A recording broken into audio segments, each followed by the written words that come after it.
Hey, it's Clay, and this will be a video chart on ticker symbol AMRN. We will take a look at the 30-minute time frame.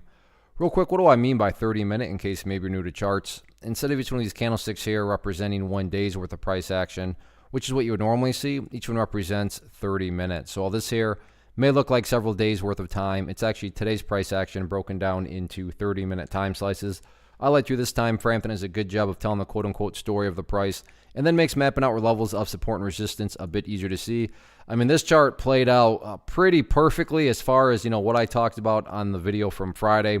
For those of you that did watch that video, hopefully remember me talking about this trend line right here.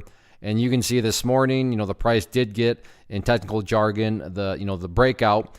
And then the price broke out, and although it didn't hit it exactly, I think we can all agree that the high it got was definitely within the vicinity of this resistance that I've talked about before. And then the price did get rejected from that point, and back down it went. However, all in all, despite the price getting rejected from 420, the price is, getting rejected from 1420. The price is now starting to work its way upwards, and is putting together kind of this nice little methodical uptrend. So going into today, I was curious about could the price break up above that trend line there? But now I'm going to flip things around, and the question that I'm curious about is, can the price start to stay above the trend line that's been established?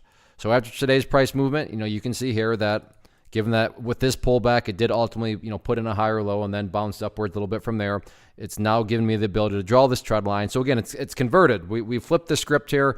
Going into today, it was, can the price break the level of, or can that price break above that trend line? Now it's, can the price stay above the trend line? So we'll see what happens with it going forward. It's now by no means is this a do or die level. I mean, if the price falls below that orange line, that means the entire chart is totally ruined. Now, if that level is broken, it would not be shocking at all to see the price come down here and test that green line at 1275. But to give credit where credit's due, so far so good. The price is holding up above that line, and that's let's see if that can continue to happen going forward. Resistance-wise, nothing new to report there. We've already talked about it.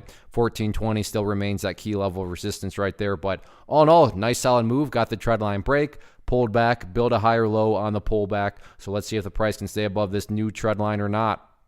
One of the biggest questions that I get is, hey Clay, how do you find the stocks that you trade? So what I've done is put together a free resource guide where I talk about the tools that I use to locate stocks that I find interesting and think may have potential. So if that sounds like something that could add value to you as a trader, then click on the image that is up on the screen right now, and I will email you the guide. The guide itself is very short and to the point, and best part, it's completely free. Thanks for watching the video. Let me know if you have any questions.